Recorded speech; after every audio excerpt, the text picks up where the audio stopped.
Hello students, today we are going to discuss our chapter number 3 and the name of the chapter is Fiber to Fabric. Okay, let us start this chapter. So first of all we should know the meaning of fiber. Fiber क्या होते हैं? Fiber are the long, strong and flexible thread like structures.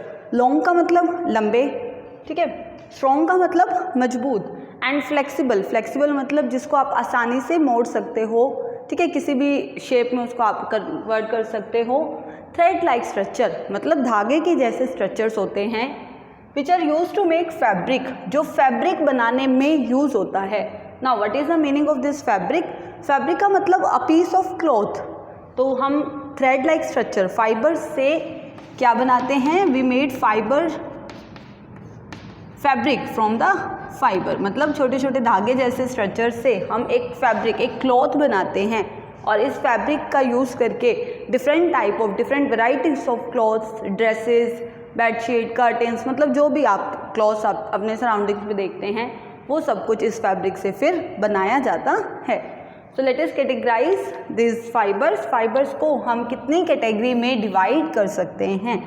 So the fibers can be classified into two categories. And what are these two categories? The one is natural fibers and the second one is man-made, or we can say synthetic fiber.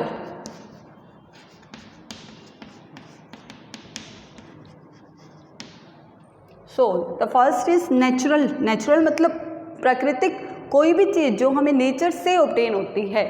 So that is our natural fibre. So the fibre which are obtain from our natural sources. Natural sources में भी आपके दो आते हैं. Fibres में be obtain from plants as well as they may be obtain from animals. So plant fibre क्या होंगे? The fibres which are obtain from plants. जो फाइबर्स हमें प्लांट से मिलते हैं they are called the plant fibre. इसमें आते हैं आपके एग्जांपल्स के लिए cotton, jute etcetera. These two fibers are obtained from our plants, so they are called plant fiber. And if we talk about the animal fibers, the fibers which are obtained from animals, जो fibers हमें animal से मिलते हैं they are called the animal fiber. For example, wool and silk. कौन कौन से हैं बेटा? wool and silk. These two fibers are obtained from the animals, hence they are called animal fiber. And if we talk about the man-made or synthetic fiber, तो man-made या synthetic fibers क्या होते हैं? The fibers which are prepared by man, मतलब जो हम खुद prepare करते हैं by using some chemicals, जो इंडस्ट्रीज के अंदर केमिकल्स का यूज़ करके फाइबर्स बनाए जाते हैं, they are the man-made or we can say synthetic fibers. For example, nylon, rayon, terylene, etc. These fibers are made with the help of chemicals. ठीक है, इंडस्ट्रीज के अंदर इनको सिंथेसाइज किया जाता है. That's why they are called the man-made fibers. So this is the broad classification of our fibers, natural fiber and man-made fibers. Okay, अगर हम बात करें बेटा plant fibers की, so about cotton and jute you have studied in your class 6. आप इनको detail में study करके आए हैं. Animal fibers, here in this chapter we are going to study about these two animal fibers, wool and silk.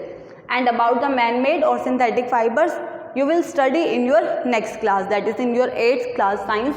You will study about these man-made fibers. So in this chapter we have to study about these two important fibers, that is wool and silk. I hope यहाँ तक आपको clear हो गया होगा.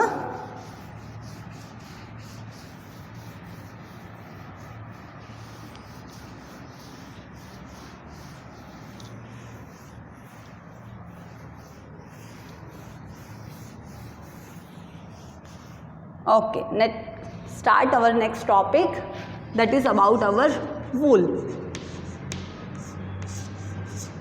So what is wool? wool क्या होती है? wool का मतलब ऊन, ठीक है, जो आप विंटर्स के अंदर वुलन क्लॉथ्स आप वेयर करते हो तो वो किससे बनते हैं? They are made up of wool. तो वूल हमें किस किस एनिमल से ऑब्टेन होती है? तो वूल बेसिकली बहुत सारे एनिमल्स हैं जिनसे हमें वूल ऑब्टेन होती हैं। उसके अंदर आते हैं आपकी sheep, goat, yak, camel, alpaca, llama, etc.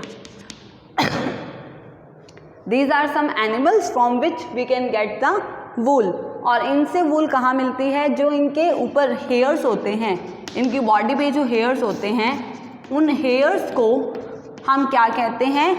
We call that hairs as fleece. उन हेयर्स को बोला जाता है फ्लीस। तो वूल जो है हमें इन एनिमल्स की फ्लीस से ऑब्टेन होती है।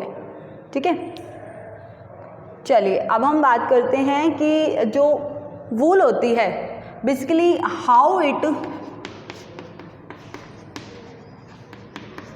Protect us from winters. Winters का मतलब आपको पता है कोल्ड क्लाइमेटिक कंडीशंस। जब मौसम बहुत ज़्यादा ठंडा होता है तो उस टाइम पे हम लोग वुलन क्लॉथ्स वियर करते हैं।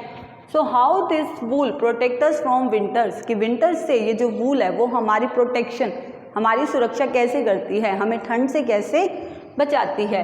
तो जो वूल होती है बेसिकली जो आपके वुलन क्लॉथ्स हम बनाते हैं वूल से, उनके अंदर स्मॉल पोर्स होते हैं। What they have small pores. Small pores के अंदर जो एयर होती है वो ट्रैप हो जाती है। This is very important concept कि जो एयर होती है वो इन स्मॉल पोर्स के अंदर ट्रैप हो जाती है and this air is an insulator of the heat. तो ये एयर क्या होती है? You can say poor conductor of the heat या फिर इंसुलेटर ऑफ द हीट। मतलब ये हीट को अपने आसपास से क्रॉस नहीं होने देती है, तो हमारी बॉडी की हीट को ये बाहर नहीं आने देती है। एज वेल एज बाहर से जो ठंडी हवाएं होती हैं उनको हमारी बॉडी में नहीं जाने देती हैं। तो इस तरीके से जो वूल के अंदर जो एयर ट्रैप हो जाती है, being an insulator of heat, it keeps our body warm. तो ये जो एयर है वो हमारी बॉडी को वार्म रखने में मदद करती है, बिकॉज एयर जो है यहाँ पर वो इंसुलेशन का काम करती है। और ये एयर कहाँ ट्रैप हो जाती है? जो आप वुलन क्लॉथ्स वियर करते हैं उनके बीच में जो छोटे छोटे एयर पोर्स रह जाते हैं, तो उनके बीच में जो एयर फिल हो जाती है वो एयर हमें बाहर की कोल्ड क्लाइमेटिक कंडीशन से प्रोटेक्ट करती है। तो हमारी बॉडी हीट को ये बाहर नहीं आने देती है, ना ही बाहर से इस ठंडी हवा को अंदर आने देती है। तो इस तरीके से वूल जो है वो हमें विंटर्स में ठंड से प्रोटेक्ट करती है। नेक्स्ट अगर हम बात करते हैं कि वूल जो है वो कहाँ से ऑब्टेन होती है, ये तो हमें पता लग गया कौन कौन से एनिमल से मिलती है। ठीक है, तो इसमें जो आपके बेटा अल्पैका और llama हैं, ये दोनों जो आपके एनिमल्स हैं they are found in South America. ये दोनों एनिमल्स स्पेशली आपके साउथ अमेरिका में मिलते हैं। ठीक है, और वूल का जो प्रोडक्शन होता है वो अगर इंडिया की बात की जाए तो इंडिया में जो हिली एरियाज़ हैं, ठीक है, जहाँ जम्मू कश्मीर हो गया, हिमालय के आसपास के जो एरियाज़ होते हैं, तो हिली एरियाज़ में हम वूल प्रोडक्शन जो है वो ज़्यादा होता है, क्योंकि वहाँ पर इन एनिमल्स को ईजिली रखा जा सकता है। ठीक है, नेक्स्ट आता है आपका rearing and breeding of sheep. So our next topic is rearing and breeding of the sheep. तो बेटा what is the meaning of this term rearing? rearing का मतलब होता है पालना। जैसे एक बेबी का बर्थ होता है तो उसके बाद उसके पेरेंट्स जो हैं वो उसको रियर करते हैं ना, पालन पोषण करते हैं। तो वही चीज़ यहाँ पर हम शीप्स या फिर वूल यील्डिंग एनिमल्स के बारे में बात कर रहे हैं। So rearing means to look after the sheep. Look after का मतलब शीप को कैसे रियर किया जाता है, कैसे उसकी देखभाल की जाती है। So the meaning of rearing is rearing of sheep to look after the sheep by giving them food, shelter and health care facility, कि जो शीप्स को हम क्या प्रोवाइड करते हैं, फूड प्रोवाइड करते हैं, शेल्टर प्रोवाइड करते हैं, as well as proper health care provide करते हैं। और ये सब चीज़ें क्यों प्रोवाइड की जाती है, so that we can obtain a good quality wool from the sheep, कि शीप को अगर हम प्रॉपर फूड देंगे, शेल्टर मतलब रहने की जगह देंगे, और प्रॉपर हेल्थ केयर स्वास्थ्य की अच्छी सेवाएं अगर हम उनको देंगे, तो उनसे हमें क्या बेनिफिट होगा, हम उन शीप से अच्छी क्वालिटी की वूल जो है वो ऑब्टेन कर सकते हैं। So this term is called rearing of the sheep. अच्छा, शीप की रियरिंग करते कौन हैं, तो उसके लिए कौन होते हैं, जो शीप की रियरिंग करते हैं, दे आर कॉल्ड शेपर्ड। क्या बोला जाता है उनको, दे आर कॉल्ड शेपर्ड। तो मेनली शेपर्ड का क्या काम होता है, शीप्स को प्रॉपर फैसिलिटीज़ देना, प्रॉपर उनको फूड प्रोवाइड करना। तो जो शेपर्ड्स होते हैं मेनली वो उनको ओपन एरियाज़ में लेकर जाते हैं शीप्स को, जहाँ पर वो ग्रास की ग्रेजिंग करती हैं, स्मॉल प्लांट्स वगैरह को ईट करती हैं, क्योंकि वो जो ग्रास होता है that is the food of the sheep. और नॉट ओनली ग्रास, उनके अलावा उनको कुछ जवार है या ऑयल सीड्स वगैरह होते हैं, वो भी फूड के तौर पर दिए जाते हैं, ताकि उनकी ग्रोथ जो है वो अच्छी हो। क्योंकि जितनी शीप की ग्रोथ अच्छी होगी उसके ऊपर जो फ्लीज आएगी, फ्लीज क्या होती है, the covering of hair over the body of the sheep, कि शीप की बॉडी के ऊपर जो हेयर्स की कवरिंग है, तो वो जितनी अच्छी क्वालिटी की होगी उतना ही हमें बेनिफिट होगा, क्योंकि उनसे अच्छी चीज़, अच्छी क्वालिटी की वूल को बनाया जा सकेगा। So this is how that shepherd rear the sheeps. और अगर हम बात की जाए करें ब्रीडिंग की, ब्रीडिंग का मतलब होता है इनका रिप्रोडक्शन कराना, कि जो शेपर्ड्स होते हैं वो किस तरीके से न्यू शीप्स को प्रोड्यूस करते हैं by breeding of the sheep, ठीक है, शीप की ब्रीडिंग करके। और इसमें एक इम्पॉर्टेंट टर्म आती है आपकी, and that is the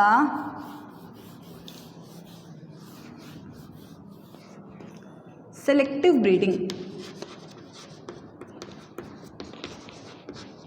What is this? This is selective breeding.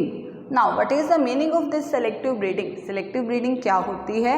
Selective breeding का मतलब होता है कि दो अलग अलग टाइप की शीप्स को आपस में रिप्रोड्यूस कराना, मतलब दो डिफरेंट वेराइटीज़ की शीप को लेना, उनके अंदर अलग अलग फीचर्स होने चाहिए, अलग अलग करेक्टरिस्टिक्स होने चाहिए, और उनको आपस में इंटरब्रीड कराना, ठीक है। Selective breeding means interbreeding.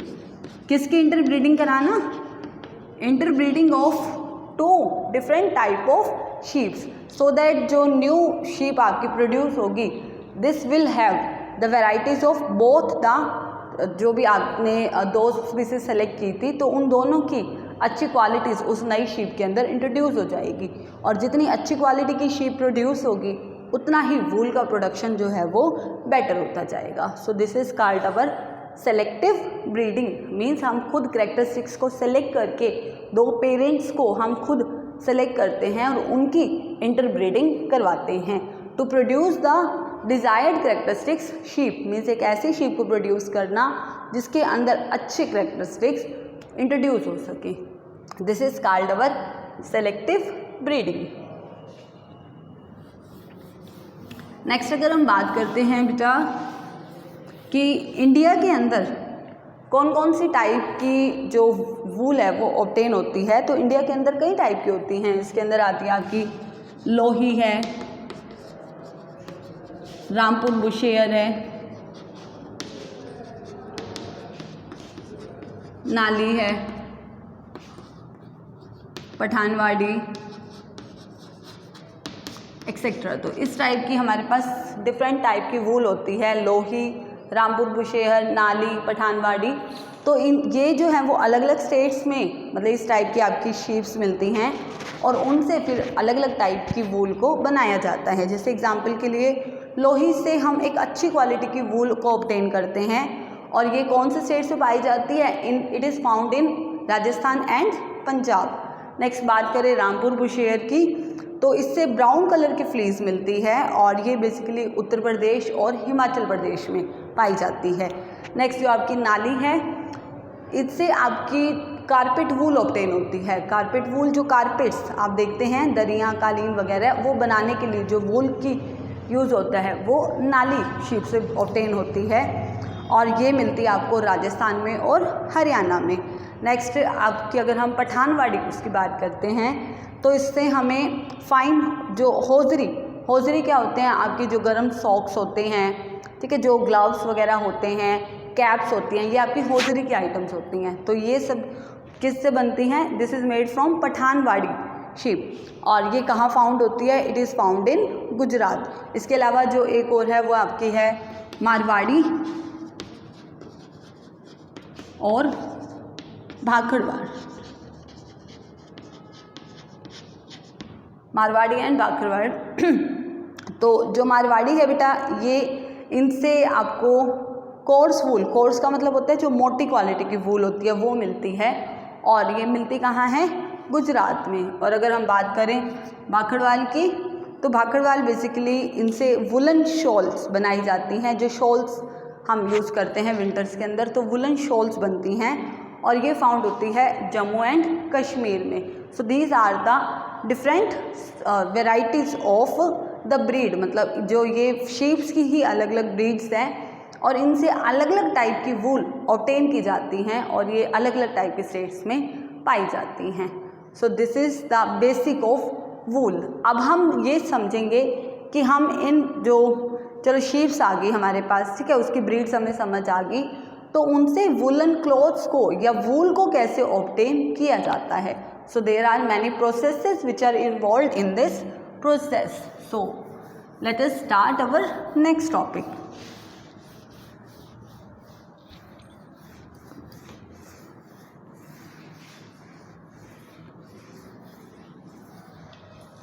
Here is our next topic. It is production of wool. Wool की प्रोडक्शन कैसे की जाती है? So basically 6 processes are involve in the production of wool. So कौन कौन सी प्रोसेसेस है बेटा? सबसे पहली आती है इसके अंदर shearing.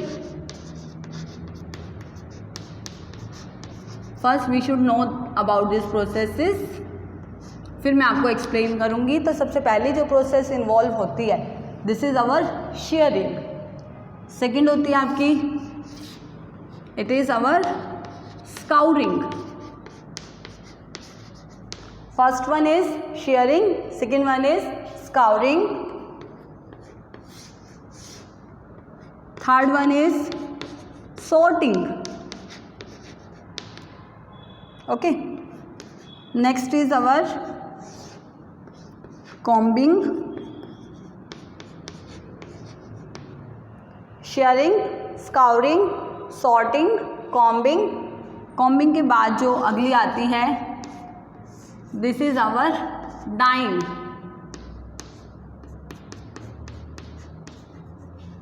And the last one is it is our spinning. We can say spinning or weaving, दोनों ही कह सकते हैं. So these are the 6 processes. First, second, third, fourth, fifth and the 6th one. So चलिए अब हम one by one इनको समझेंगे. So सबसे पहले हम बात करते हैं shearing की. शेयरिंग का मतलब होता है removal of the fleece from the body of the sheep. जो शीप की बॉडी के ऊपर जो फ्लीज है ना, थिक कोटिंग ऑफ हेयर जो होती है, how to remove that from the body of the sheep. So the process of removing the fleece from the body of the sheep, this is called our shearing. तो basically shearing जो है वो कैसे की जाती है? पहले के टाइम की बात करें तो शेयरिंग जो थी वो मैनुअली की जाती थी. मतलब जो बड़े बड़े रेजर्स होते हैं ना, उनकी हेल्प से शीप की बॉडी से फ्लीज को रिमूव किया जाता था.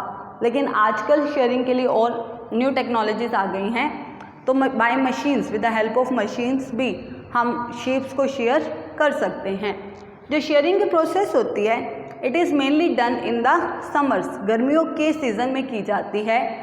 नाउ द क्वेश्चन अराइजेस कि why the sharing process is done in summers, कि शेयरिंग प्रोसेस जो है वो गर्मियों में ही क्यों की जाती है? इसका रीज़न क्या है? गर्मियों में क्योंकि आपको पता है सॉरी, गर्मियों में गर्मी बहुत ज़्यादा होती है और अगर हम शीप्स को समर्स में शेयर करते हैं सो उसको गर्मी नहीं लगती है, ठीक है, क्योंकि जो वूल होती है उसकी बॉडी पे वो एयर को ट्रैप कर लेती है। लेकिन अगर हम शेयरिंग को समर्स में करेंगे तो उनकी बॉडी को गर्मी नहीं लगेगी, तो इसलिए हम शीप्स को समर्स में ही शेयर ऑफ करते हैं और विंटर आने तक दोबारा से जो वूल है वो उसकी बॉडी पे ग्रो होनी शुरू हो जाती है, ठीक है। नेक्स्ट प्रोसेस आती है आपकी स्काउरिंग। स्काउरिंग का मतलब होता है वॉशिंग ऑफ द फ्लीज, ठीक है, thoroughly to remove any type of dust, dirt, grease, जो भी उसकी बॉडी के अंदर इम्प्योरिटीज़ हैं, फ्लीज के अंदर जो भी इम्प्योरिटीज़ हैं तो उनको थ्रूली रिमूव करना। और वो रिमूव कैसे किया जाता है, तो उसके लिए जो आपकी प्रोसेस है वो प्रोसेस है आपकी स्काउरिंग। तो उसके लिए हम बड़े बड़े टैंक्स में सारी फ्लीज को डालते हैं और with the help of detergents, ठीक है, अच्छे से उस फ्लीज को वॉश किया जाता है ताकि उसमें से सारी टाइप की जो इम्प्योरिटीज़ हैं, जो भी डस्ट है, डर्ट है, वो पूरी तरीके से रिमूव हो जाए, निकल जाए। So that process is called scouring. Sorting. Sorting का मतलब क्या होता है कि जैसे जो शीप्स होती हैं, बहुत सारी शीप्स की फ्लीज को आपने एक साथ कर लिया। अब इसमें ज़रूरी तो नहीं है ना कि सारी ही फ्लीज सेम क्वालिटी की हो, इसमें कुछ फ्लीज आपकी लो क्वालिटी की भी होती हैं और कुछ हाई क्वालिटी, अच्छी क्वालिटी की भी होती है। तो सॉर्टिंग के अंदर हम क्या करते हैं, इन्फीरियर क्वालिटी की फ्लीज को सेपरेट कर लेते हैं, अलग कर लेते हैं, और गुड क्वालिटी की फ्लीज को अलग कर लिया जाता है on the base of the quality. Quality के बेस पे हम फ्लीज को सेपरेट कर लेते हैं, उस प्रोसेस को हम सॉर्टिंग बोलते हैं। नेक्स्ट हम बात करते हैं कॉम्बिंग की। कॉम्बिंग का मतलब जैसे हम अपने हेयर्स में कॉम्ब करते हैं ना, कॉम्बिंग क्यों किया जाता है, ताकि अपने हेयर्स को आप स्ट्रेट रख सकें, ठीक है, क्लीन रख सकें, साफ रख सकें। तो ऐसे ही सेम यही प्रोसेस आपकी कॉम्बिंग होती है। Process of straightening the fleas, जो आपने अच्छी क्वालिटी की फ्लीज अलग कर ली है उसको स्ट्रेट करना, उस प्रोसेस को कॉम्बिंग कहते हैं। और स्ट्रेट क्यों किया जाता है, ताकि उसके अंदर जो बुर्स हैं, बुर्स का मतलब क्या होते हैं, छोटी छोटी गांठें जो लगी रह जाती हैं, वो कॉम्बिंग करने से सारी नोट्स जो हैं वो रिमूव हो जाएंगी, ठीक है, खुल जाएंगी और आपकी जो फ्लीज है वो बिल्कुल स्ट्रेट हो जाएंगे। तो उस प्रोसेस को कॉम्बिंग कहते हैं।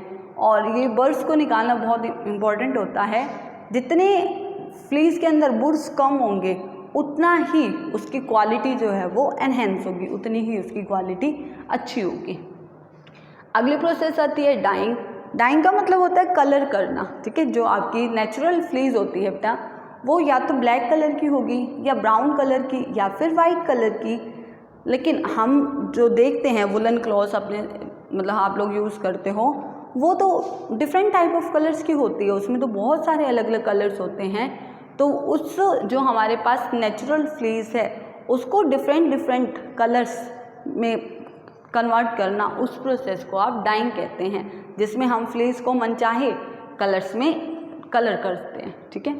लास्ट आती है आपकी स्पिनिंग। स्पिनिंग का मतलब क्या होता है, उस फ्लीज को स्पिन करना। बुनाई सुना हुआ आपने, स्पिनिंग या फिर वीविंग जिसको बोलते हैं। गांधी जी स्पिन किया करते थे, चरखा काटते थे ना, तो यस वही प्रोसेस है ये स्पिनिंग, या फिर इसको आप वीविंग भी बोल सकते हैं बेटा।